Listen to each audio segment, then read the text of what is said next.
Eu saúdo a igreja na gloriosa paz do Senhor Jesus, amém?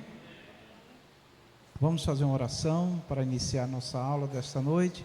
Maravilhoso Deus e Pai Celestial, muito obrigado, Senhor, por nos trazer a sua santa presença. Nos ensina nesta noite, Senhor, a tua poderosa palavra, sobre a tua pessoa maravilhosa, Espírito Santo. Nos dê a sabedoria e a graça do seu Espírito, Senhor, para que nós possamos ministrar a sua palavra com sabedoria. O Senhor nos dê discernimento, Senhor, naquilo que vamos falar da parte do Senhor. Também aqueles que nos ouvem, Senhor, dê o discernimento e a sabedoria para entender a voz do teu Espírito Santo. Assim, Pai, nós te agradecemos em nome do Senhor Jesus. Amém. Pode assentar, amados irmãos. Hoje, nossa escola bíblica, nós estamos estudando o quarto trimestre de 2025, revista CPAD, lições bíblicas. O tema desse trimestre, meus irmãos, é Corpo, Alma e Espírito. O título desse trimestre é A Restauração Integral do Ser Humano para chegar à estatura completa de Cristo. Nós estamos estudando hoje a lição de número 13. O tema da lição de hoje é Preparando o Corpo, a Alma e o Espírito para a Eternidade. Nós estamos estudando na sede IPRR-CE, hoje 29/12/2025, Igreja Pentecostal Renovação dos Remidos, pastor Vicente Félix. Peço ao Senhor que nos abençoe. Amém. Vamos ao textuário, todos juntos. A voz que vai aparecer na gravação é da irmã Aline, mas toda a classe lê conosco, tá bom? 1, 2, 3. Mas a nossa cidade está nos céus, donde também esperamos o Salvador, o Senhor Jesus Cristo. Filipenses 3:20. Os objetivos da lição: levar os alunos a compreender que a esperança escatológica é fundamental para uma vida de santificação integral, ou seja, corpo, alma e espírito. Então, meus amados irmãos, nesse primeiro ponto aqui dos objetivos, vem uma observação aqui muito interessante, que é a escatologia. O que é escatologia? Escatologia é o estudo das últimas coisas, das coisas que vão acontecer no futuro, tá? Então, esse trimestre que nós estamos encerrando, nós estudamos o ser humano como um ser completo, corpo, alma e espírito, e no encerramento do trimestre nós vamos estudar, depois de analisar esse estudo antropológico, que é do ser humano, depois de estudar o ser humano, nós vamos estudar agora esse ser humano completo, corpo, alma e espírito, olhando para o futuro, Então, é importante nós compreendermos que a esperança escatológica é fundamental para uma vida de santificação. Então, quando o crente, o servo de Deus, ele tem entendimento escatológico, ou seja, das últimas coisas que vai acontecer do futuro, para onde nós iremos, para onde vai o ser humano, e a Bíblia traz essas informações o suficiente para nós. E durante esse trimestre foi muito importante nós compreender mais sobre o ser humano, o ser humano e o ser espiritual e o futuro, Então, todos nós que servimos a Deus, meus irmãos, é muito importante nós termos uma compreensão escatológica do futuro. Para quê? Para a nossa santificação, para nós nos santificar cada vez mais, nos separar cada vez mais para a vinda de nosso Senhor Jesus Cristo, para a eternidade com Deus, certo? Que só chegará lá quem se santifica. Quem não se santifica, não chega. Está escrito, sem santificação ninguém verá o Senhor. Então, a escatologia, que é o futuro, quando nós compreendemos, nós nos preocupamos mais com a nossa vida, no sentido de nos santificar, não só pensando na vida terrena, mas muito mais na vida futura, na eternidade com Deus, tá? E nós vamos ver nesse trimestre que a santificação que Deus, a Bíblia, a palavra de Deus nos chama a nos santificar, ela é integral. O que é integral? Completa. É o corpo, a alma e o espírito. Tem doutrinas erradas que diz que Deus só quer o coração.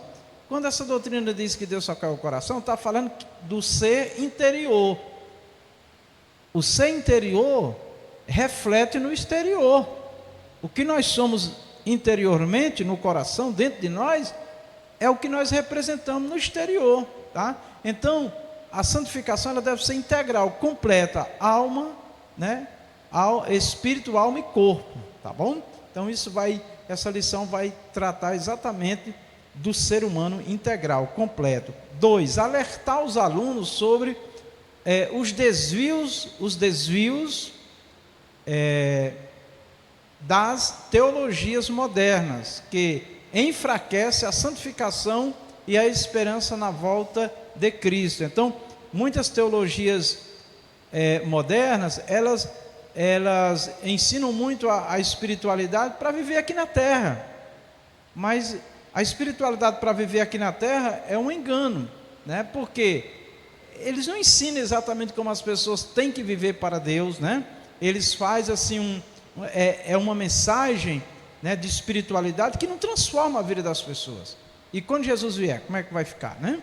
Não vai subir, se não tiver realmente observando a palavra de Deus e se santificando, mesmo confesso em Jesus, não sobe, porque o Senhor Deus sabe quem de fato quer servir a Ele de verdade e quem não quer, tá? Mas assim, num resumo geral é isso: sem santificação ninguém verá o Senhor, tá? Bom, enquanto ele procura nós vamos lendo aqui, ó. Ensinar, pronto, aí, Hebreus 12, 14. Segui a paz com todos e a santificação, sem a qual ninguém verá o Senhor, né? Então, seguir a paz com todos. Então, se a paz de Deus não dominar nossos corações, nós não vivemos uma vida de paz, como eu preguei um pouco ontem na mensagem de domingo, de ontem, né? Esta paz maravilhosa, né? Que se não tiver, não se consegue fazer a obra de Deus, o amor de Deus não se desenvolve na vida do ser humano, né? E portanto a igreja não deve estar envolvida em violência, em agressões de natureza nenhuma. Mas o ponto que nós estamos tratando aqui é a santificação. Diz que sem a qual ninguém verá o Senhor, né? Então, quem vai fazer esse juízo é Deus, mas nós devemos estar alertas. Obrigado, Diaco Tarcísio. Bom, voltando aqui nos objetivos, o 3, ensinar que a santificação deve abranger, ou seja, alcançar todo ser, corpo, alma e espírito, como preparação contínua para a vinda do Senhor Jesus. Então nós vamos ver, irmãos, que em várias passagens, quando a Bíblia nos manda nos santificar, está sempre relacionando ou sempre vinculando a volta de Cristo. Então, quando Jesus vier, irmãos, quem não estiver se santificando realmente, vivendo uma vida para Deus, procurando em Deus graça e poder para viver uma vida digna de um filho de Deus, irmãos, infelizmente, não vai subir, não vai estar com o Senhor, pela palavra de Deus. Quem vai fazer esse juízo é Deus, mas nós devemos estar cientes das verdades de Deus sobre a nossa vida enquanto aqui na terra. Pode passar, por favor. Leitura bíblica em classe. Nós vamos ler no livro de Tito 2, 11 a 14 e 1 Pedro 1, 13 a 16. Tito 2 e versículo 11. Porque a graça de Deus se manifesta trazendo salvação a todos os homens. 12. Ensinando-nos que, renunciando à impiedade e às concupiscências mundanas, vivamos neste presente século sóbria, justa e piamente, aguardando a bem-aventurada esperança e o aparecimento da glória do grande Deus e de nosso Senhor Jesus. Só para os irmãos ver o que eu acabei de falar, percebe que nos 2 primeiros versículos Deus manifesta o desejo de salvar, e no versículo seguinte manda renunciar à impiedade, que é pecado, né? Aí depois vem e fala da volta de Cristo. Então, a salvação, a vida diante de Deus, ela sempre está associada ou vinculada à volta de Cristo. É o mesmo que dizer: se vocês não atentarem para a minha palavra, vocês não vão subir. Eu estou incluído. Versículo 14, pode ler, irmã. o qual se deu a si mesmo por nós, para nos remir de toda iniquidade e purificar para si um povo seu especial, zeloso de boas obras. Portanto, cingindo os lombos do vosso entendimento, sede sóbrios, e esperar inteiramente na graça que se vos ofereceu na revelação de Jesus Cristo. Como filhos obedientes, não vos conformando com as concupiscências que antes havia em vossa ignorância.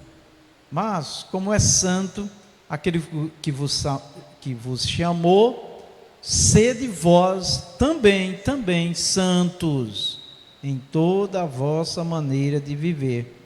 Porquanto escrito está: sede santos, porque eu sou santo. Amém. Pode passar. Vamos à introdução. Ao longo deste trimestre, fizemos uma jornada de estudos acerca do homem, a obra-prima da criação. Buscamos conhecer a vontade de Deus para o nosso ser como um todo, espírito, alma e corpo, pois, como enfatiza nossa declaração de fé, o homem é uma unidade na pluralidade e uma pluralidade na unidade. Amém. É muito interessante que essa compreensão de unidade na pluralidade só se entende nos originais, tá? Porque o ser humano, ele é um, tá? Mas, para compreender o ser humano, é estudado em 3 partes, tá? Então, não adianta alguém dizer, não, mas quando Jesus vier, essa carne, o corpo físico, não vai ter valor. Depois que o homem morre, sim, a matéria se separa. E aí a matéria em si não tem mais importância. E o pó volta ao pó. Mas enquanto a matéria está ligada ao corpo, tudo que nosso corpo praticar, fizer de bom ou de mal, será observado pelo Senhor. Então não dá para pensar no homem fazendo um ato de violência, de agressão, de indecência, de qualquer natureza má, e dizer, não, mas isso é da carne, minha alma está pura, meu espírito está puro. Isso não é possível, tá?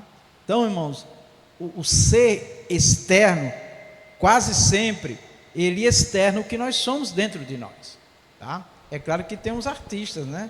Tem uns atores, né? Que muitas vezes mostram uma coisa externamente que não é internamente, mas isso Deus sabe, Deus conhece, e Deus é o perfeito juiz de todas as coisas. Mas enfim, esse trimestre que nós estamos encerrando, meus irmãos, foi uma aula que na teologia também é estudado como antropologia, que é o estudo do ser humano, de uma forma, vamos dizer assim, resumida, mas muito objetiva, muito direta, tá? E com certeza, meus amados irmãos, dá para ter uma compreensão do que é o ser humano para Deus. Primeiro, a obra-prima, a obra que Deus mais ama é o ser humano, mas ao mesmo tempo, como é que esse ser humano se relaciona com Deus?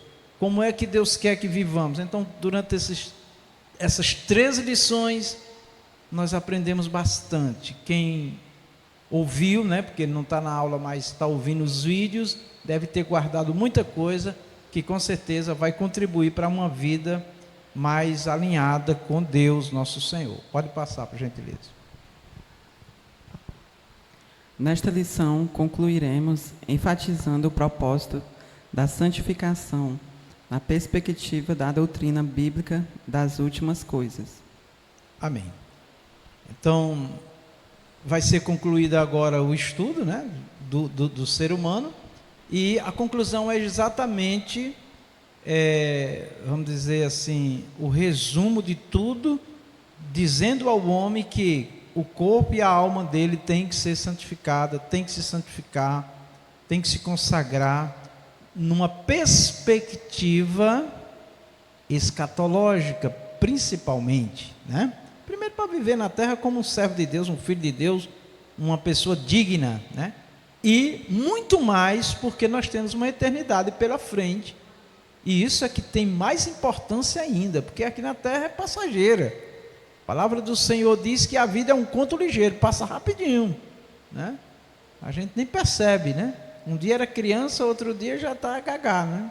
Passa muito rápido, né? Então nós precisamos ficar alertas para cada momento da nossa vida. Não é viver em pânico, não é viver aquela vida de tensão, de medo, não é isso não. É uma vida consciente, né, do que agrada e do que não agrada ao Senhor, e buscando nele a graça e o poder para viver, né, conforme a vontade dele. Pode passar. Preservando a esperança escatológica, o alvo celestial. Um dos fatores essenciais para a preservação de uma vida de santificação integral é a esperança escatológica, o anseio pela eternidade com Deus. Diversos textos bíblicos relacionam a santidade com a vinda de Cristo, de modo a conscientizar os crentes da necessidade de um viver santo. Hebreus 12, 14, 2 Pedro 3, 11 a 14. Segui a paz com todos e a santificação, sem a qual ninguém verá o Senhor. Hebreus 12, 14. Amém. Então, um dos fatores essenciais para a preservação de uma vida de santificação integral. Essa palavra integral, que foi falada todo o trimestre, inclusive está no título do trimestre, integral. Integral fala de completo. O que é o homem completo? A matéria, que é o corpo, a alma e o espírito. Então, Deus quer que essas três partes que tornam um, que é o ser humano, vivam de forma santificada, né? Então essa é a vontade do Senhor. E qual deve ser a maior motivação nossa para uma vida santificada? A esperança escatológica. O que é esperança? O que a gente espera no futuro, né? Escatologia é futuro, as últimas coisas. Jesus vai voltar? Sim, nós cremos, né? Está na Bíblia, é bíblico. É Deus que promete que Jesus vai voltar. O próprio Jesus disse, eu vou, mas eu voltarei. E é interessante que quando ele diz no Evangelho de João 14, eu voltarei, ele diz, para vos buscar. Observa a palavra buscar. Se ele tivesse dizendo, eu voltarei para ficar com vocês aqui na terra, era diferente. Ele disse, eu voltarei e ficarei com vocês. Mas ele diz, eu voltarei para vos buscar. Aí ele ainda diz mais, na casa de meu pai tem muitas moradas. E ele diz mais, porque onde eu estiver eu quero que vocês estejam, tá? Então tem pessoas esperando Jesus para continuar vivendo aqui na terra. Nessa fase do arrebatamento da igreja não será assim. Está lá em 1 Tessalonicenses 4,16 que diz que o mesmo Senhor descerá dos céus com alarido e com voz de arcanjo. Os que morreram em Cristo, depois o Diácono está dizendo, procura para nós colocar aqui, que é importante, 1 Tessalonicenses 4,16, aí tem os versículos lá. Aí ele diz assim, os que morreram em Cristo ressuscitarão primeiro. Quem morreu em Cristo vai ressuscitar primeiro, né? Depois, quem está vivo vai subir. E diz, vamos nos encontrar o Senhor nos ares. Está aqui, 1 Tessalonicenses na tela aí para você ler, ó. Porque o mesmo Senhor descerá do céu com alarido e com voz de arcanjo e com a trombeta de Deus, e os que morreram em Cristo ressuscitarão primeiro. Pode passar. Versículo 17. Depois nós, os que ficarmos vivos, seremos o quê? Arrebatados juntamente com os que morreram, né? Aonde? Nas nuvens. Aí diz assim, e assim estaremos sempre com o Senhor. Os irmãos acreditam que tem doutor, mestre em teologia, que diz que isso daqui não vai acontecer? Não vou dizer não porque será publicado, para a gente não criar questão, mas fique alerta. Jesus vai voltar, a segunda volta de Cristo, será em duas fases. A primeira fase é o arrebatamento. Do jeito que está aqui, ó. os que morreram em Cristo vão ressuscitar e vai se encontrar com o Senhor nos ares, e nós, e quem tiver vivo, se Jesus vier hoje, é isso daqui que vai acontecer, seremos arrebatados juntamente com eles aonde? Nas nuvens, nos ares, e a encontrar o Senhor nos ares, e assim estaremos sempre com o Senhor. Ou seja, meus amados irmãos, a primeira fase da segunda vinda de Cristo será dessa forma. Nesse momento aqui, a Bíblia diz que será num piscar de olhos. O povo da terra que não vai subir, só vai sentir a falta de muita gente aqui na terra, certo? Agora, na Bíblia diz que Jesus, na segunda fase da segunda vinda de Cristo, ele volta a esta terra para reinar 1000 anos. Aí todo olho vai ver Jesus reinando em Jerusalém, governando o mundo por 1000 anos, está em Apocalipse, tá? Então assim, mas o momento que a igreja vive, irmãos, essa santificação que nós estamos vivendo agora, a igreja de Jesus, é para este dia. E Jesus disse que nem ele sabia quando estava aqui na terra como homem, nenhum homem sabe o dia e a hora que isso daqui vai acontecer, mas vai acontecer, porque o Senhor Jesus disse que ele ia, mas voltaria para nos buscar. Ele disse, porque onde eu estiver, eu quero que os meus também estejam. E ele disse, lá na casa de meu pai tem muita morada, viu, irmão? Vai ter lugar para todos que de fato estiverem esperando a volta do Senhor Jesus. Então, esses versículos aqui são muitíssimo importantes, irmãos, para você não ser confundido. Porque quem não está esperando Jesus voltar a qualquer momento, ele vive de qualquer maneira. Ele não se santifica, irmã Rita, irmã Aline. Ele não se preocupa com a vida dele. Muito crente hoje está preocupado com o que os outros acham dele, se ele está bonito, belo, empoderado, as mulheres, não é um negócio do empoderamento, né? Não. A marca do cristão é simplicidade, é humildade, é modéstia, amém, irmãos? Porém belo, né? Tá certo? Mas antes, a beleza primeiro tem que ser aqui dentro. Mas vamos para frente. Diversos textos bíblicos relacionam a santidade, relacionam a santidade com a vinda de Cristo. O que é relacionar? Sempre que Deus pede para nós nos santificar, nos separar, Ele está dizendo, é porque vocês vão morar comigo e vocês têm que ser santos, porque eu sou santo. Amém? Então, irmãos, isso é maravilhoso, tá certo? Infelizmente, muitas mensagens hoje, pregadas em nome de Jesus, irmãos, não levam o povo a se santificar, a viver uma vida reta. As pessoas vivem igual ao mundo, sem querer realmente um padrão de moralidade, tá certo? É uma vergonha. E tem crente hoje dando risada dos crentes que querem se santificar, zombando, né? Chamando de velha, de velho, de quadrado, né? Igreja da idade da pedra. Aí eu lembro de um pastor que já dorme no Senhor, que ele gostava de dizer isso, eu quero ver quando Jesus voltar, viu? Aí nós vamos saber quem é de Deus e quem não é de Deus, tá bom? Pode passar. Sabendo disso, Satanás sempre repete a estratégia adotada desde o Éden. Busca confundir a mente do ser humano e desviá-lo da perspectiva estabelecida pelo Criador, Gênesis 3, 4 e 5. O conceito mais comum de pecado é errar o alvo. A nova vida em Cristo é uma correção de alvo. Amém. Então, uma definição já antiga e que é muito pequena essa definição, tá certo? Muito simples, mas é exatamente isso. O que é pecar? Vocês estão vendo ali aquela imagem, né? Com um círculo vermelho e um pontinho vermelho lá no centro. Para quem entende o significado disso daí, né? Os atiradores de flechas, até de arma de fogo, quando eles estão treinando para uma boa pontaria, então eles têm que acertar aquele pontinho vermelho lá do meio.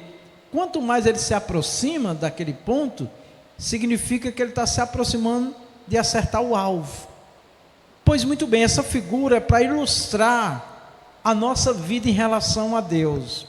Quanto mais eu estudo, eu aprendo de Deus, na palavra, pela palavra de Deus, pela Bíblia, quanto mais eu compreendo, eu aumento a minha chance de acertar o alvo, porque uma das estratégias de Satanás é o que ele começou a fazer no Jardim do Éden, é enganar o homem, é confundir a mente do homem.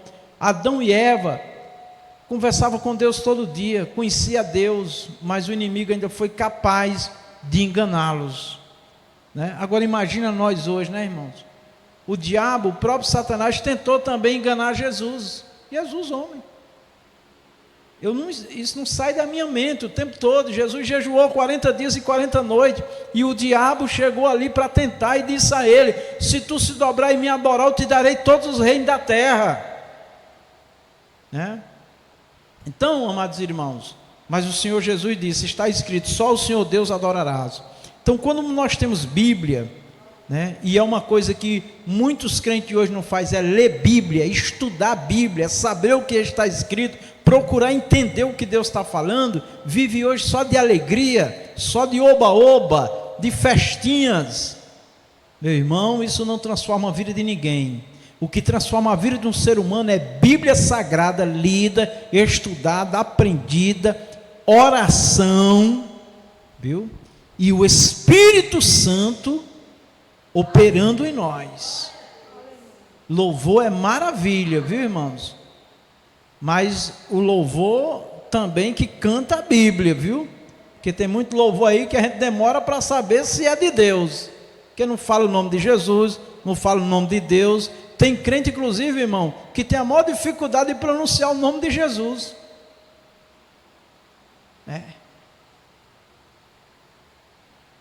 Eu sei quando um crente diz paz, paz, paz, mas eu gosto a paz de nosso Senhor Jesus Cristo, porque no início da minha fé a saudação era ainda maior. A paz de nosso Senhor e Salvador Jesus Cristo, Rei dos reis, Senhor dos senhores. Era quase uma pregação a saudação.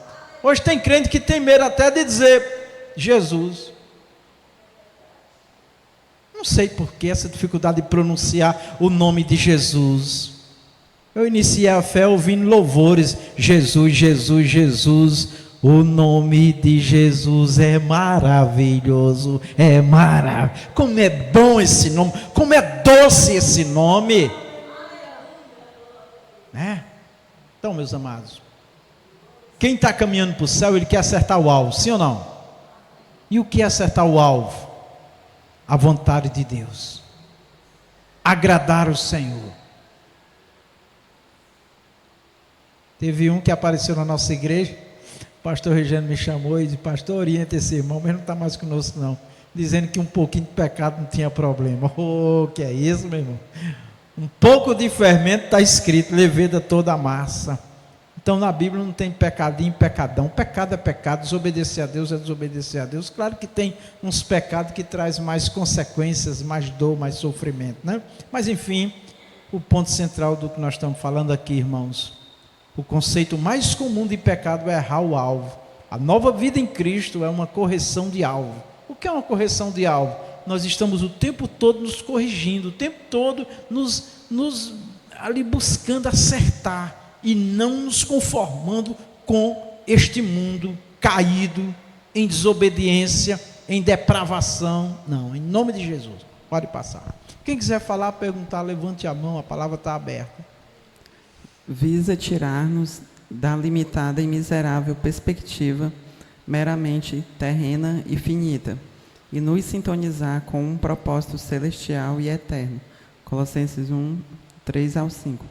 Graças damos ao Deus e Pai de nosso Senhor Jesus Cristo, orando sempre por vós, porquanto ouvimos da vossa fé em Cristo Jesus e do amor que tendes para com todos os santos, por causa da esperança que vos está reservada nos céus, da qual já antes ouviste pela palavra da verdade do Evangelho. Colossenses 1, 3 ao 5. Amém. Então olha que coisa maravilhosa, né, irmãos? Perspectiva. O que é perspectiva, irmãos? É aquilo que você espera. São suas Quais são nossas expectativas? Do que vai acontecer? Como vai acontecer? Quando a pessoa perde as expectativas sobre alguma coisa, ela perde o interesse por aquilo. Então, percebam, eu não estou aqui só para criticar, não é crítica, é para alertar. Perceba os hinos aí que fala do céu. Perceba as mensagens de louvores cantadas na maioria hoje, que fala da volta de Cristo, que fala de pecado, que fala de transformação, que fala de uma nova vida regenerada. Percebe se essas palavras elas fazem parte da maioria dos hinos cantados atualmente? Inclusive eu já falei para a nossa congregação e falo para todo crente: louvor, hino de Deus não tem data de validade. Sabia que tem gente que vem louvar um hino aqui que tem uma mensagem maravilhosa de Deus, aí tem gente que faz rir? Isso daí é da minha tataravó cantava. Fica rindo, fica zombando, porque muita gente não está mais cantando, louvando a Deus, a mensagem, mas aquela coisa melosa, aquela coisa que massageia o ego das pessoas, que eleva as pessoas, não para o céu, mas a si mesmas, coloca nas nuvens, né? Hinos que até insultam os outros, a desafiar outros, né? A ver os outros na miséria. Misericórdia, que é isso, pastor? Presta atenção nos louvores. Mas vamos aqui. Qual deve ser as nossas perspectivas para o futuro? A volta de Cristo, a eternidade com Deus, que isso vai acontecer. Amém? Então aqui no texto bíblico diz: graças damos ao Deus e Pai de nosso Senhor Jesus Cristo, orando sempre por vós, porquanto ouvimos, olha aqui, irmãos, liga comigo aqui, tá? Porquanto ouvimos da vossa fé. O que era que Paulo e os discípulos e apóstolos estavam ouvindo da fé deles? Por causa da esperança que vos está reservada nos céus, da qual já antes ouvistes pela palavra da verdade do Evangelho. Então, qual era a grande alegria ali de saber da fé desses irmãos? É que eles testemunhavam da esperança de um dia estar na glória com Jesus, do Senhor Jesus voltar a qualquer momento. Meus irmãos, na igreja primitiva, a única motivação e maravilhosa que eles tinham era a volta de Cristo, porque o mais era sofrimento, era açoites, era peia, era perseguição, era morte física por confessar Jesus. Então, irmãos, a palavra do Senhor diz que a nossa fé precisa ser provada como o ouro é provado no fogo. Irmãos, sabe que quanto mais fogo você bota numa pedra que tem ouro, mais ele brilha, porque as impurezas vão saindo. Então, quanto mais fogo de Jeová na nossa vida, mais nós brilhamos, mais a luz de Cristo resplandece, mais a gente vê um cristão autêntico e verdadeiro, que não depende das coisas desta vida. Pode passar. Oposição à visão celestial. Jesus enfrentou terríveis oposições durante seu ministério, a começar pelas tentações do diabo, que queria mudar o propósito do Messias e confiná-lo aos limites das conquistas terrenas. Mateus 4, do 8 ao 10. Respondendo a Pilatos, o mestre enfatizou: o meu reino não é deste mundo. João 8, 18, 36. Olha que coisa maravilhosa, irmãos.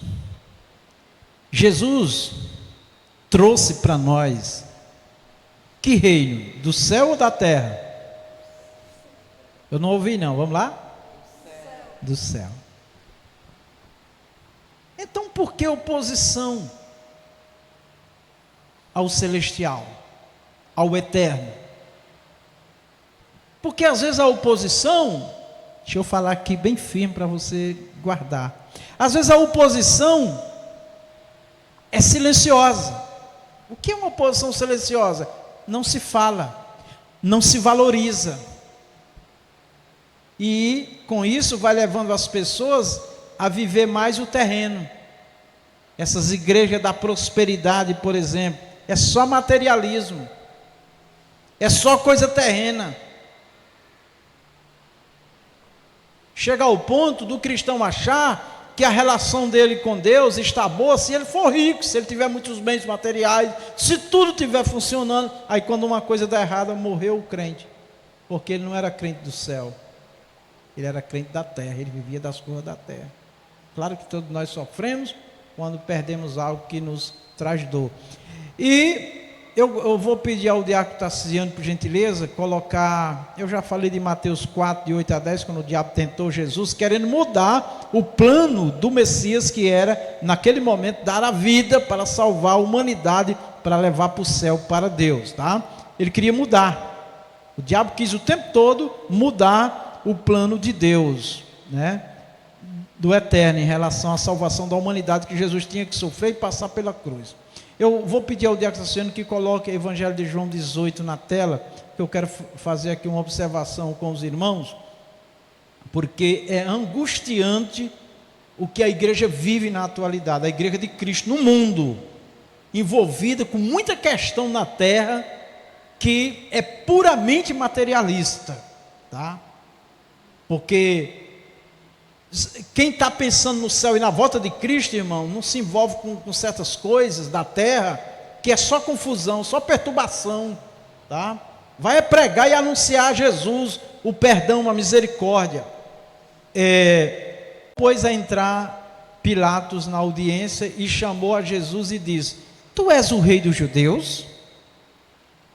Preste atenção. Respondeu-lhe Jesus: tu dizes isto de mim mesmo, ou disseram-te outros de mim? Vai lá. Pilatos respondeu: porventura sou eu judeu? A tua nação e os principais sacerdotes entregaram-te a mim. Que fizestes? Respondeu Jesus: eu quero que você coloque seu coração aqui, seus olhos, está na tela, eu quero que você coloque seu coração aqui. Olha a resposta de Jesus. Jesus estava diante de Pilatos. Dependendo da conversa com Pilatos, ele poderia ser absolvido. Se ele fosse absolvido, ele não cumpriria com o que Deus mandou, que era morrer, dar a vida para salvar. Vocês percebem que tem crente hoje morrendo de medo de apanhar, de ir preso, de sofrer. E se for o propósito de Deus, que a igreja brasileira seja sacudida pela peia para se converter? Porque um missionário num desses países fora do mundo que estava esperando a morte, uma pessoa que visitou disse assim: nós vamos pedir lá no Brasil para orar pelo missionário que já estava sentenciado à morte. Aí ele disse assim: não orem por mim não, digo para o Brasil lá, orar por eles lá, que eles têm toda a liberdade de pregar o evangelho e não pregam. Nossa, eu me arrepio todo com isso. Aquele homem estava sentenciado à morte, mas ele estava honrando, ia morrer, estava aceitando com dignidade, porque ele estava ali para anunciar Jesus. Então ficam hoje certos homens que se dizem de Deus, defendendo questões políticas, meus irmãos, com pretexto que está defendendo a igreja de Deus, mas a gente sabendo que muitos são vendidos, estão vendidos, estão fazendo isso é por dinheiro, não é por alma e por vida e por igreja não, meu irmão, amém? Vamos pegar o exemplo de Jesus aqui, ó. Respondeu Jesus a Pilatos. Aqui era uma oportunidade, viu, de Jesus ser livre, fazer uma aliança com Pilatos até, né? O meu reino, vamos dizer todos juntos, o meu reino, diga aí ali no microfone, o meu reino não é deste mundo. Vamos repetir de novo, é Jesus que está dizendo: o meu reino não é deste mundo. Espera aí, o nosso reino é daqui da terra ou é do céu? Se é do céu, eu vou lutar pela minha fé, pela minha vida com Cristo. e não pelas confusões que o mundo está fazendo em torno de poder econômico, dinheiro. O meu reino não é deste mundo. Jesus diz, vamos ler, Marlene. Se o meu reino fosse deste mundo, pelejaria os meus servos. Pode parar aqui. Espera aí. Está dizendo aqui, se o meu reino fosse desse mundo, pelejaria os meus servos. Sabe o que é isso aqui, pelejaria os meus servos? Ele está dizendo assim, se eu tivesse aqui para dominar este mundo, todo mundo aí estava armado aí, nós íamos entrar numa guerra. Mas a guerra de Jesus, ela era o quê? Física ou espiritual? Espiritual. A guerra da igreja hoje, ela é física ou ela é espiritual? Então, irmãos, nós não fomos chamados para essa guerra que está aí não, tá? Você foi chamado e eu fui chamado para anunciar Jesus, para anunciar a salvação, o perdão, o arrependimento, a reconciliação com Deus dos homens. Aí ele diz aqui, ó, pelejaria os meus servos, vamos lá, irmã Aline, para que eu não fosse entregue aos judeus, mas agora o meu reino não é daqui. Quem vai me livrar e te livrar, quem vai livrar a igreja de Deus, é Deus. E se Ele vai usar alguém para nos proteger, esse alguém vai fazer isso com paz, com amor, com misericórdia, anunciando antes de tudo a salvação a estes homens, para eles se converterem a Deus. Amém? Vamos aplaudir Jesus, porque o nosso reino é celestial. Pode mudar, diácono Tarcisiano, obrigado, pode passar, vamos lá. O apóstolo Paulo travou grandes combates com opositores que insistiam em reduzir o evangelho a temas e questões temporais. O comentarista, ele está falando aqui de forma discreta. Ele faz parte de um sistema e ele não pode ir direto não, porque senão ele nunca mais vai comentar a revista. Mas o que ele está dizendo aqui, com todo respeito ao meu irmão, o apóstolo travou grandes combates com opositores que insistiam em reduzir o evangelho a temas e questões temporais. O que é temas e questões temporais? Coisas que vão passar, meu irmão.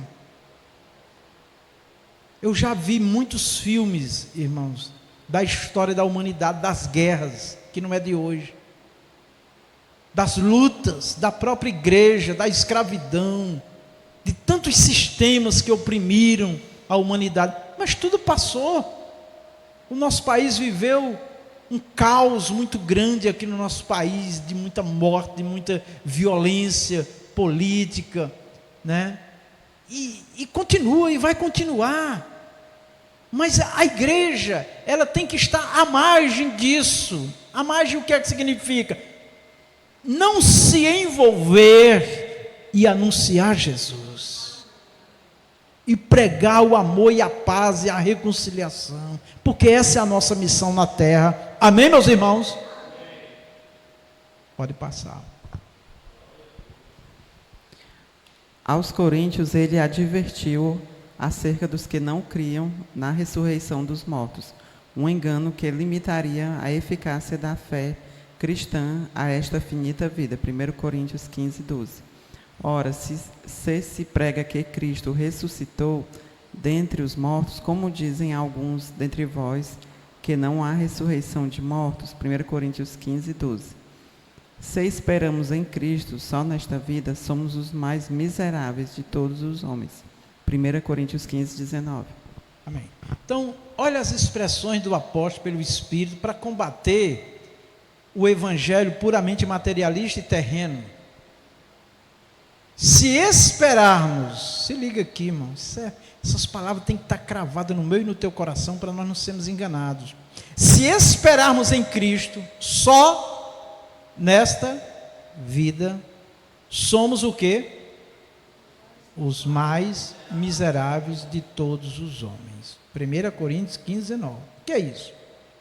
Se a minha felicidade, se a minha amizade, se o meu bem-estar depende dos meus interesses pessoais ou do meu grupo, por coisas desta vida, esquecendo que eu sou um cidadão do céu, que Jesus voltará a qualquer momento, que nós estaremos na eternidade ou pela volta de Cristo ou pela nossa partida, e mergulhar em questões ideológicas que geram intriga, confusão, briga, violência.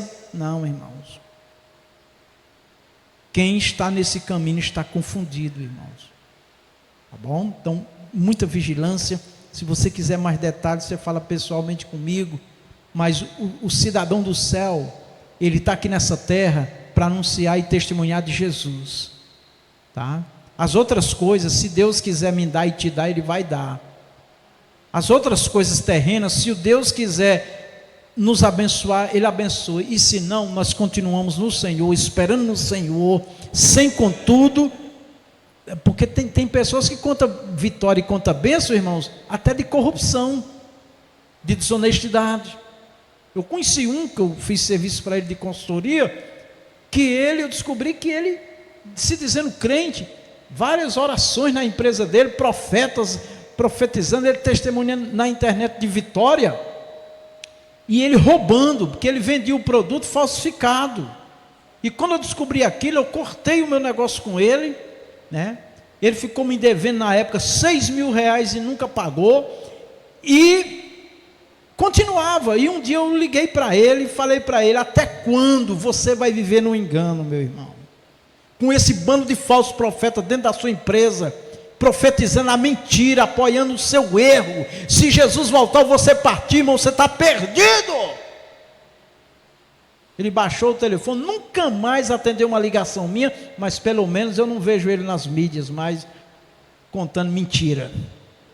Mas ele me bloqueou de tudo também. Mas enfim, irmãos, não, meus queridos, nós temos que pedir essa graça a Deus.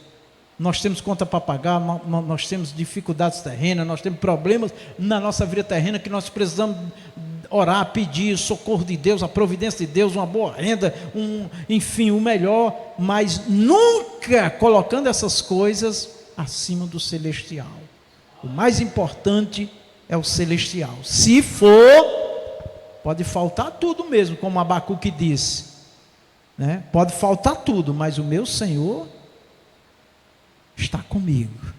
É no meu Senhor que eu me exalto, né? Na glória e no poder dele. Então é isso aí. Que Deus me abençoe e te abençoe, para que o inimigo não venha roubar de mim e de ti a alegria da salvação, da vida eterna e do celestial. Vamos para frente. Inimigos da cruz de Cristo. Aos Filipenses, Paulo combateu os que pensavam somente nas coisas terrenas. O fim deles é a perdição. O Deus deles é o ventre, e a glória deles é para confusão deles mesmos, que só pensam nas coisas terrenas. Filipenses 3,19. Eram inimigos da cruz de Cristo. Filipenses 3,18. Isso foi no tempo de Paulo, irmãos. Mais de 2.000 anos, ou quase 2.000 anos, não sei, a contagem ela é variável, mas enfim. Olha o que o apóstolo diz, irmãos, sobre aqueles que estão dominados pelo materialismo. O fim deles é a perdição. O Deus deles é o ventre. O que é o ventre? O ventre, fala do nosso ventre, daquilo que nós necessitamos biologicamente, fisicamente, a nossa necessidade pessoal, sem contudo considerar o mais importante, que é a salvação. E a glória deles é para a confusão deles mesmos. Então, irmãos, glória é vitória, glória é sucesso, é realização. Se Deus quiser, Ele enriquece. Se Deus quiser, Ele eleva. Mas se Ele não quiser, vamos ser o que somos, vamos viver do que temos. Alguém vai chamar, pode me ouvir e dizer: esse pastorzinho tem fé? Não, eu tenho fé em Deus sim, que Ele é todo poderoso, que Ele faz o impossível, que Ele pode todas as coisas, mas Ele é soberano e Deus tem seus propósitos que nem sempre são os nossos. Então, o próprio Jesus orou 3 vezes, e nas 3 vezes ele diz: seja feita a tua vontade. O apóstolo Paulo era um instrumento poderosíssimo nas mãos do Senhor, e orou também 3 vezes, e o Senhor disse: a minha graça te basta. E depois o apóstolo entendeu que o Senhor Deus não tirou o espinho da carne dele, para ele não se exaltar. Quanta gente exaltada e se gloriando, e se achando, né, irmãos? Parece até o dono da verdade. Não, isso não é para um servo de Deus. Pode passar. Diante disso, o apóstolo proclamou: mas a nossa cidade está nos céus, donde também esperamos o Salvador, o Senhor Jesus Cristo, que transformará o nosso corpo abatido para ser conforme o seu corpo glorioso, segundo o seu eficaz poder de sujeitar também a si todas as coisas. Filipenses 3, 20 e 21. Amém. Onde é que está a nossa cidade? Vamos falar bem forte, Aline, aí no microfone. Onde é que está a nossa cidade? Nos céus. A Aline é a voz da classe, amém? No céu. No céu. É mesmo? Por que se briga por coisa tão pequena, tão passageira? Se intriga. Ministério brigando contra ministério. Pastor brigando contra pastor. Irmão se achando mais do que o outro. Onde é que esse povo vai morar, hein? Onde é que esse povo vai morar? Então, o apóstolo deixa bem claro aqui, irmãos, que a nossa cidade está nos céus. Aí ele diz: de onde esperamos o nosso Salvador. De onde é que Jesus vem?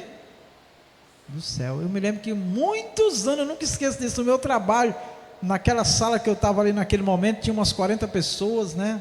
Sala grande. E alguém falou da volta de Cristo, e a minha chefe se levantou, deu uma gargalhada e disse: de onde é que ele vem? Dos Estados Unidos?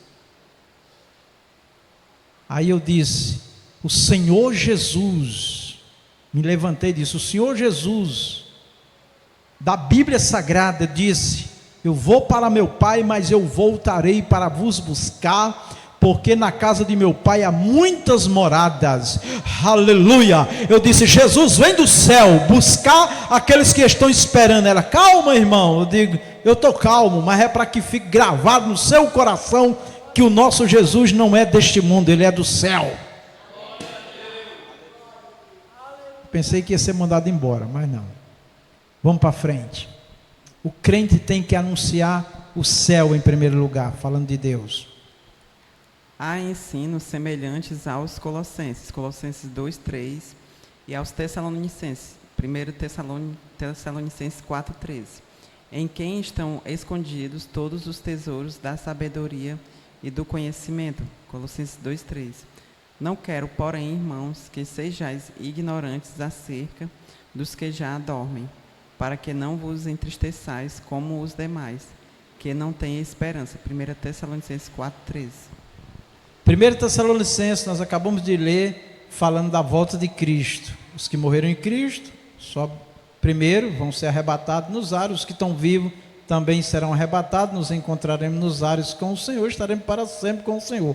E aqui no início desse tema, que está lá em 1 Tessalonicenses, Paulo fala aos irmãos que estavam se entristecendo, que estavam sentindo muita dor, porque a igreja estava sendo perseguida, né? Porque era muito sofrimento, era morte, era açoite, era derramamento de sangue, era um momento muito difícil da igreja, né? Imagina, né? A gente vir para um culto e saber que um irmão querido, uma irmã querida, um filho, o esposo, a esposa, foi morto ao fio da espada, aconteceu algo terrível com ele, né? Como é que vai adorar a Deus assim, hein? Né? A tristeza era muito grande. Então Paulo diz: não quero, porém, irmãos, que sejais ignorantes acerca dos que já dormem. Ou seja, quando diz aqui, ó, acerca dos que já dormem, é dos que já morreram. Aí ele diz: para que não vos entristeçais como os demais que não têm esperança. Que esperança é essa? A volta de Cristo. Que esperança é essa? A eternidade com Deus. Qual é a maior esperança da igreja? A volta de Jesus, irmão. está na eternidade com Deus. Eu estou esperando também coisas aqui da terra, todos nós, né? Bênçãos e bênçãos, né? Mas tudo isso, irmãos, pode acontecer ou não. Jesus pode vir antes, nós podemos ir antes. Então vamos viver a maior esperança, uma eternidade com Deus. Quem pode dar glória a Deus? Glória a Deus, aleluia. Pouca gente está interessado nessas mensagens, viu, irmão? Teve um que foi muito sincero comigo, disse assim: meu problema é aqui na terra e eu quero resolver meu problema. Jesus está no céu, Deus está no céu, lá está tudo bem, eu quero resolver o meu problema aqui. Eu disse: pois Jesus disse que Ele estaria conosco todos os dias até a consumação dos séculos. Ele está aqui, se você crer você vai receber, mas se Ele não quiser te dar, tu tem que servir a Ele desse jeito. Aleluia. Vamos para frente. Aleluias. Perigos de teologias modernas. Teologia é estudo de Deus, viu, irmãos? Um cristianismo secularizado. Vivemos o perigo de um cristianismo secular, reduzido a pautas e militâncias ideológicas, sociais, políticas e econômicas, enfrentadas por expedientes meramente humanos. Lucas 17, 26 ao 30, 18, do 1 ao 8, 2 Coríntios 10, 4 e 5. Porque as armas da nossa milícia não são carnais, mas sim poderosas em Deus para a destruição das fortalezas, e destruindo argumentos e toda altivez que se levanta contra o conhecimento de Deus, e levando cativo todo o entendimento à obediência de Cristo. 2 Coríntios 10, 4 e 5. Amém. Cristianismo secular, o secularizado. Secular. O que é um cristianismo secular? O que é secular? É o que é fora do cristianismo, é o que acontece fora do mundo cristão, de Deus, do mundo de Deus, do mundo que Deus quer que nós vivamos. É o secular, entendeu? Por exemplo, nós temos nossos estudos dentro da igreja, da palavra de Deus, do que Deus fala, do que está escrito, e lá no mundo tem um entendimento secular de Deus, sobre Deus, sem Bíblia, sem entendimento, né? E a vida, o entendimento da vida, de como viver com a fé que vem de Deus pela palavra, o Espírito Santo. Isso é o entendimento de Deus, no mundo de Deus. O que é fora disso é o secular. Então, o que é um cristianismo secularizado? É quando nós trazemos movimentos, comportamentos, modo de vida, do que está lá no mundo, diferente do que está nas Escrituras, diferente do que Deus quer, mas em nome de defender certas causas morais, segundo o pensamento humano, liberdade segundo o pensamento humano, né? Tá certo? Ao ponto de até cristãos, entre aspas, que se confessam em Cristo, né? Criticar a igreja, que a igreja quer mandar, quer controlar, né? Ao ponto de entender no mundo secular que Deus é ditador, e não tem nada a ver, que a religião oprime, não tem nada a ver. Isso é um pensamento secular. Dentro da igreja, irmãos, o que domina um verdadeiro cristão é agradar ao seu Senhor, ao Senhor Deus, porque nós sabemos que tudo que nós fazemos, o que o Senhor manda, nós temos bênção, amém? Nós temos a presença dEle, a proteção dEle, a salvação acima de tudo. Pode passar. Assiste-se à difusão de uma teologia pública que não confronta o pecado, que confunde e empobrece o sentido de relevância da fé, enfraquecendo a missão da igreja. Pronto. Então, difusão de uma teologia pública. O que que difusão é essa? Que não confronta o pecado, que Deus aceita todos do jeito que tiver. Você aceita Jesus, pronto, você não precisa se preocupar mais com nada, pode viver do jeito que você quiser, usar o que você quiser, fazer o que você quiser, desconsiderando o que está escrito. Uma coisa que mexe muito comigo, irmãos, é alguém dizer, está lá escrito, mas alguém diz, não, isso é costume. Costume o quê, meu querido? Está escrito na Bíblia, não é costume, é palavra de Deus. Está lá o modo de se viver. Não, mas isso daí é costume. Não, não é costume. O modo que Deus define de vida é Bíblia, é Deus, é palavra de Deus. Tá? Então hoje nós estamos vendo um cristianismo, ou melhor, uma teologia, que é um estudo e um aprendizado e um ensino, né, em que as pessoas não têm mais compromisso com a palavra de Deus, irmão, com a Bíblia Sagrada. Já teve um pastor aí renomado aí, que eu não lembro do nome dele agora, e também não vem ao caso citar, que entendeu que tinha que reescrever a Bíblia. Que história é essa, irmão? Isso é demônio. Paulo diz, ó, se descer um anjo do céu, ou nós mesmos, pregar outro evangelho, considerem anátema. Ele diz, porque nós recebemos do Senhor. Meu irmão, aquilo que Deus falou, ninguém muda mais. É a palavra de Deus. Ah, mas o mundo mudou. O mundo mudou, mas Deus não muda. Porque Ele estava vendo o dia de hoje, o último dia da humanidade na terra. Porque Ele é onisciente, onipresente e todo-poderoso. Então nós, humanos, irmãos, só nos resta ler, estudar, aprender, entender e pedir graça a Deus e viver a palavra do Senhor. Pode passar. Sob o pretexto de levá-la para a arena pública, atua para tirá-la da arena espiritual. Enquanto mais secularismo, menos poder. Secularismo, sistema que não assume a influência da religião no destino dos homens. Sistema político que separa a religião do Estado e das instituições governamentais. Jesus espera que conservemos entre nós os verdadeiros sinais que devem seguir os que crerem: expulsão de demônios, novas línguas, maravilhas e curas divinas. Marcos 16, 17 e 18.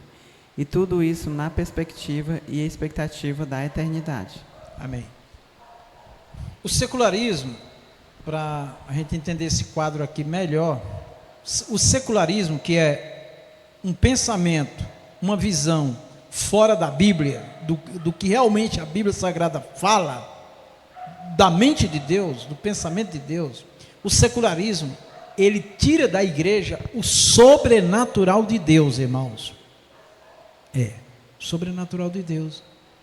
Tem muito crente que não crê mais no sobrenatural de Deus. A igreja viveu um clube de amigos só. Não acontece mais cura, não acontece mais manifestação de demônio, não acontece mais sinais. Conversão é uma coisa que não tem muito sentido, porque tem gente dentro da igreja que, comparando com o mundo, não faz diferença nenhuma. Certa vez eu fiz um apelo para uma irmã, foi vergonha assim, diante das pessoas, né? Ela disse, o quê? Eu já sou uma santa do Senhor, então me desculpe, mas porque eu tive uma visão aqui da senhora meio diferente do que eu conheço.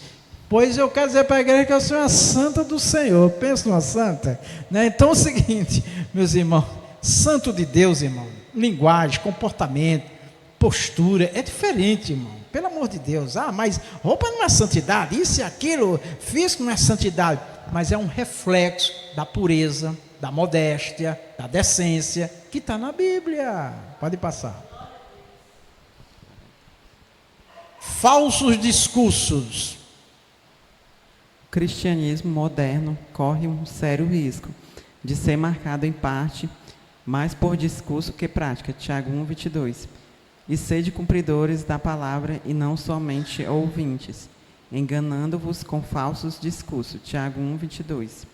Isso ganha uma amplitude ainda maior em tempos de comunicação tão volátil, oriundas de canais mais voltados à cultura e intelectualidade. São muitas as vozes cristãs que criticam toda e qualquer tradição, ignorando seus fundamentos. Amém. Então vamos lá. O cristianismo moderno corre um sério risco de ser marcado em parte, né, mais por discurso do que por prática. Aqui o comentarista ele foi leve, ele disse que corre um sério risco. Eu digo que já está vencido já. A igreja, grande parte da igreja está dominada por isso, irmãos. Um liberalismo, sabe? Uma indecência, um descompromisso com a Bíblia Sagrada. E o que acontece? Muitos pastores não têm coragem, eles sabem que precisava chamar, conversar com essas pessoas, ensinar elas a verdade, dizer que daquela forma não agrada, mas não fala porque tem medo de perder a pessoa. Pode perder, manter perdido, não faz sentido.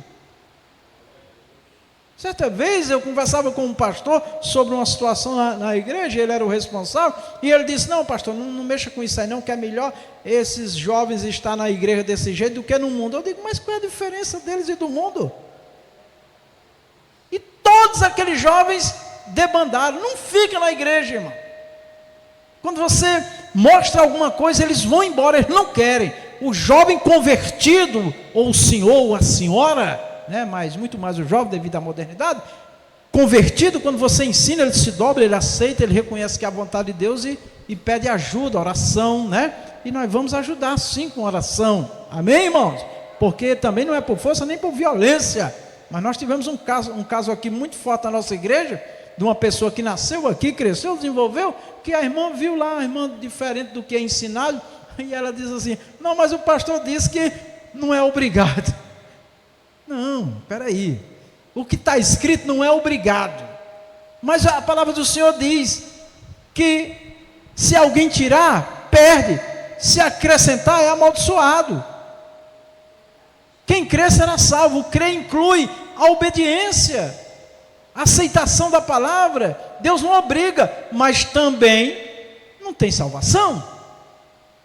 Então isso é uma coisa relacional, Então precisamos ter essa consciência. Então aqui em Tiago diz: sede cumpridores da palavra e não somente ouvintes. Então hoje nós temos muita gente pregando muita coisa certa que não vive. Não adianta eu fazer discurso, não adianta eu reconhecer as coisas, É aquela história do crente convencido, mas não é convertido, mas ninguém vê mudança na vida dele, dela. Então isso não faz sentido, viu, irmãos? Que Deus tenha misericórdia de mim e de todos nós. Pode passar. Como pentecostais clássicos, devemos nos precaver de teologias modernas alheias à realidade do crente em seu cotidiano, em seu bairro ou comunidade rural, e permanecer crendo, praticando e pregando um evangelho simples, porém integral e poderoso. Jesus salva, cura, batiza com o Espírito Santo e em breve voltará. Amém. Isso era o tema principal da igreja quando eu aceitei Jesus no ano de 1990. Que Jesus cura, Jesus salva, Jesus batiza com o Espírito Santo, Jesus leva para o céu, Jesus está voltando. Isso era o que dominava a igreja. Hoje não. São outras coisas que desvirtuam as pessoas da direção certa para a glória. Vamos para frente. Quando se perde o senso da iminente volta de Jesus, compromete-se o valor da santificação, 1 João 3,3. E qualquer que nele tem esta esperança, purifica-se a si mesmo, como também ele é puro. 1 João 3,3. Quando se perde o senso é juízo, consciência das coisas, da iminente, o que é iminente? Volta de Cristo, ou seja, que Jesus voltará a qualquer momento. Muita gente está alheio a isso, não vive como se Jesus voltasse agora, que pode acontecer. Isso compromete o valor da santificação. O que é o valor da santificação? É a importância de se santificar. Bota tudo na conta da misericórdia e vive uma vida de qualquer jeito? Não. Olha o que está em 1 João 3,3. E qualquer que nele tem essa esperança. Que esperança? De salvação e de vida eterna. O que é que a pessoa faz? Purifica-se a si mesmo. Como a Bíblia diz que o céu é um lugar santo, é um lugar de ordem, de reverência, não é de bagunça, tá? Vamos lá. Prosperidade, existencialismo e engajamento cultural. Ao longo da história do cristianismo, não poucos ventos teológicos vieram e se foram. A própria teologia da prosperidade, uma das mais recentes, já não causa o mesmo impacto de quando surgiu. Certo. Só para observar aqui, irmãos, que as teologias elas vão se ajustando ao sistema de vida das pessoas para ter aceitação das pessoas, porque o objetivo deles é juntar gente, o negócio deles é ganhar materialmente. E aqui o comentarista colocou uma realidade: a teologia da prosperidade está em baixa, né? Está em baixa, porque o que está em alto hoje é a ostentação, né? Você vê aí os grandes eventos, né? Não tem diferença nenhuma do mundo secular, meus irmãos. Inclusive a postura indecente, imoral e os interesses de enriquecimento. Então, a teologia da prosperidade está em baixo. O que está em alto hoje é a ostentação, é o enriquecimento, é o engrandecimento, é o empoderamento. É isso. É a glória pessoal. Pode passar. Reduzir a esperança cristã a conquistas terrenas leva a frustrações, além de conduzir a uma visão meramente existencial. Foi o que Paulo concluiu diante dos que, em Corinto, negavam o caráter escatológico da fé cristã. O apóstolo não os poupou. Pode passar. Chamando-os de bestas feras, ironizou: comamos e bebamos, que amanhã morreremos. 1 Coríntios 15, 32. Olha a expressão do apóstolo. Isso aqui é uma expressão da ira de Deus. Nossa, o que tem de gente pervertido no meio do povo cristão, irmãos. E gente talentosa, hein? Eu não quero com isso que ninguém fique julgando ninguém não, mas ouça, veja, compare com as escrituras, viu? Para ver se eles estão fazendo realmente obra de Deus de verdade. Leia a Bíblia. É lamentável que nas escolas bíblicas e nas orações é onde tem menos pessoas, né? Pode passar. Acautelamo-nos também da cosmovisão cristã inspirada na escatologia calvinista, a milenista, que, descrendo no arrebatamento da igreja e em um milênio literal, enfatiza o engajamento político e cultural para a redenção dos sistemas humanos, e não a proclamação do evangelho para a salvação dos pecadores. A pregação bíblica é: arrependei-vos, pois, e convertei-vos, para que sejam apagados os vossos pecados. Atos 3,19. Então, irmãos, muitos movimentos que acontecem hoje envolvendo o povo cristão vêm dessas teologias, tá? Erradas, né? Que não estão nem aí para arrebatamento, até não acreditam, né? Nem acreditam nem no milênio literal que vai acontecer, está escrito, vai acontecer, e enfatiza o engajamento político e cultural para a redenção dos sistemas humanos. É isso que a igreja grande parte da igreja no mundo está envolvida em questões políticas, culturais, ideológicas, né? Em nome de uma redenção humana, de uma redenção social, e vira essa confusão que nós estamos vivendo, e não a proclamação do evangelho para a salvação dos pecadores. Qual é o tema principal, irmãos, da mensagem ao mundo, né, para o homem vir a Deus? É se arrepender. O Senhor Jesus, irmão, quando ele se torna público, a primeira mensagem de Jesus é: crede no evangelho e arrependei-vos. Primeira mensagem de Jesus, tá? E foi também quando os discípulos, o discurso de Pedro no dia de Pentecostes, que parou o movimento, Pedro chamou o povo ao arrependimento. Essa é a voz do Espírito Santo, irmãos. E lá ele já diz assim, né, para o povo se converter daquela geração perversa naquele tempo dos apóstolos, imagina hoje. Então a igreja, os crentes deveriam estar unidos e clamando nas mídias, nas ruas, chamando os homens ao arrependimento, tá? Aqueles que estão vivendo de forma irregular, desonesta, está chamando eles ao arrependimento. Quando os homens se arrependem, Jesus foi na casa de Zaqueu. Disseram: como é que ele diz ser o filho de Deus e está na casa do pior pecador, né? Um publicano. Jesus disse: eu vim para quem está perdido. Então a igreja hoje, grande parte da igreja, em vez de estar chamando esses homens, pregando o evangelho, orando para eles se arrependerem, não, estão atacando eles, desejando a morte, a destruição. Não é esse o caminho que Deus preparou para a igreja dele na terra, irmãos. De guerra não, irmão, de forma nenhuma. Inclusive a Bíblia é bem clara, a nossa luta não é contra a carne e o sangue, não é contra seres humanos, nossa luta tem que ser contra as hostes espirituais da maldade, inclusive nos lugares celestiais, irmãos. Que Deus, o Senhor, te ilumine, me ilumine e nos abençoe para nós caminhar pelo caminho que Deus preparou para a sua igreja nessa terra. Pode passar. Conservando espírito, alma e corpo, prontos para o retorno de Cristo.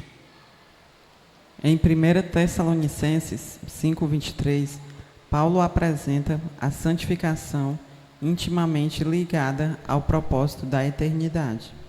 Em uma epístola que eminentemente trata da volta de Jesus, o apóstolo dedica o último capítulo para abordar exatamente a obra da santificação. Pode passar. Do versículo 12 ao 22, refere-se aos deveres do cristão em sua vida pessoal e comunitária, concluindo com uma enfática advertência: abstende-vos de toda aparência do mal. 1 Tessalonicenses 5:22. Amém, pode passar. Na sequência, aborda a obra divina no processo de santificação. E o mesmo Deus de paz vos santifique em tudo, e todo o vosso espírito e alma e corpo sejam plenamente conservados, irrepreensíveis para a vinda de nosso Senhor Jesus Cristo. 1 Tessalonicenses 5:23. Amém. Então a santificação é a matéria, é a alma e é o espírito. E se nós queremos saber o que é santificação, vamos ver o que Deus nos pede, né, de como nós devemos viver. Pode passar. O desejo do apóstolo era que, uma vez santificados, os tessalonicenses permanecessem conservados em santificação, prontos para o retorno de Cristo. Amém. Pode passar. Já comentamos, né? Uma santificação completa. Conscientes de nossa imperfeição e de que ainda habita em nós uma natureza carnal, devemos desejar e buscar constantemente nos aperfeiçoar em santificação. Apocalipse 22:11. Quem é injusto, seja injusto ainda. E quem é sujo, seja sujo ainda. E quem é justo, seja justificado ainda. E quem é santo, seja santificado ainda. Apocalipse 22:11. Uma santificação completa, na qual parte alguma de nosso ser fique de fora, nem mesmo nossos afetos, pensamentos e intenções. Mateus 5:8. Amém. Quando a Bíblia diz ainda não é continuar se sujando, né? Quem é santo continue ainda, é até a volta de Cristo. Amém, irmãos? Tá? O tempo que nós temos, tá? Não vamos continuar no erro, na desobediência, na posição que Deus não quer. Vamos continuar ainda até a volta dele, a nossa partida, fazendo a vontade do Senhor. Pode passar. Tudo em nós deve ser santificado, no espírito, na alma e no corpo, por nossa própria força, e isso é impossível, mas pelos meios da graça divina, isso é plenamente possível. Que vivamos desfrutando de uma profunda convicção de nossa salvação, anelando pela vinda de Cristo. Se algo faltar, não nos esqueçamos. O sangue de Jesus Cristo nos purifica de todo o pecado. 1 João 1:7. Amém. Não dá para ler porque o tempo já está resumido, mas se você ler nos versículos anteriores, nós vamos ver que o sangue de Jesus nos purifica de todo o pecado, mas vocês lendo os versículos anteriores, vocês vão ver que essa purificação só acontece com aqueles que se submetem debaixo da poderosa mão de Deus, que se humilha, que obedece. Então eles vão receber essa bênção da purificação. Pode passar. Conclusão, vamos ler todos juntos? 1, 2, 3. Pela graça de Deus, estamos concluindo mais um trimestre. Vivemos neste mundo mas não pertencemos a ele. João 17:14. Que como peregrinos e forasteiros, jamais pecamos o anseio pela eternidade com Deus. 1 Pedro 2:11. Enquanto aqui estivermos, vivamos na inteira dependência do Senhor Jesus. Cheguemos-nos diariamente a Ele com inteira certeza de fé, confiados em seu sacrifício por nós na cruz do Calvário, purificados no Espírito, na alma e no corpo, permaneçamos firmes. Hebreus 10:19-23.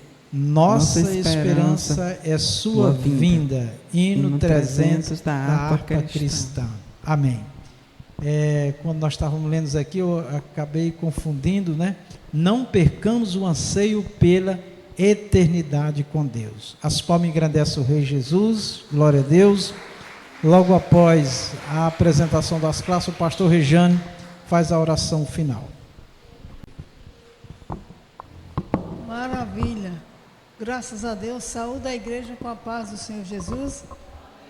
Vamos já ouvir as classes. Soldadinhos de Cristo. Que cada um dê suas ofertas conforme resolveu no seu coração, não com tristeza, nem com obrigação. Pois Deus ama quem dá com alegria. 2 Coríntios 9:7. Muito bem, parabéns. Palmas para Jesus, amados.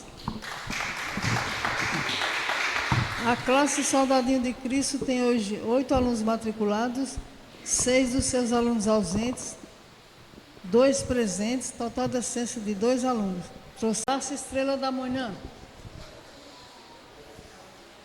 Foi Deus quem nos fez o que somos agora, em nossa união com Cristo Jesus. Ele nos criou para que fizéssemos as boas obras que Ele já havia preparado para nós. Efésios 2:10. Muito bem. Parabéns para toda a classe. A classe Estrela da Manhã tem 9 alunos matriculados, 7 dos seus alunos ausentes, 2 presentes, um visitante, que é a nossa irmã Maria Júlia. Seja bem-vinda, Maria. Próxima aula já vai ser aluna, né? Trouxeram... Que estiver com fome, dê comida a ele. Se estiver com sede, dê água. Provérbios 25:21.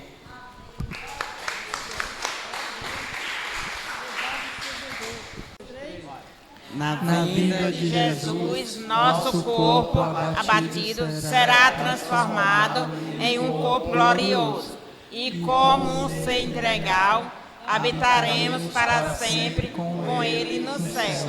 Amém. Deus abençoe.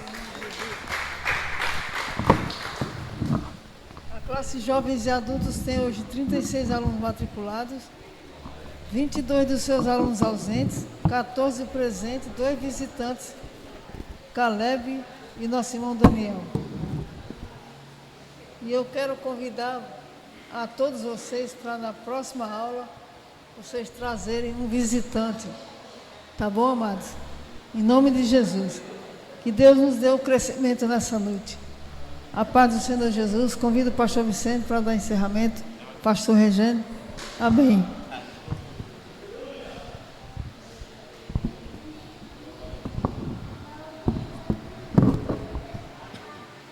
Aleluia.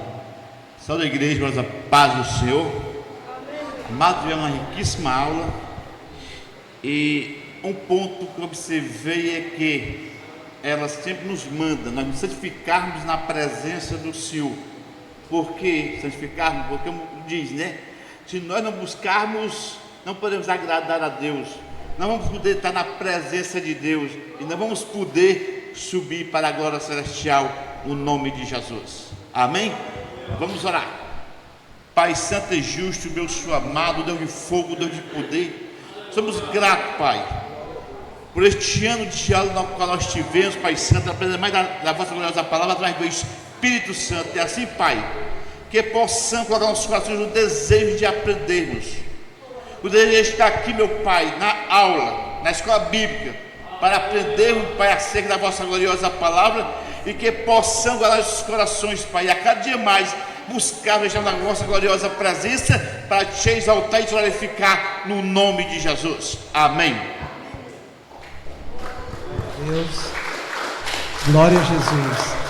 Que o amor de Deus, a graça do nosso Senhor Jesus, a doce comunhão do Espírito Santo seja conosco e com a igreja do Senhor em toda a face da terra. Todos nós dizemos amém. Deus abençoe.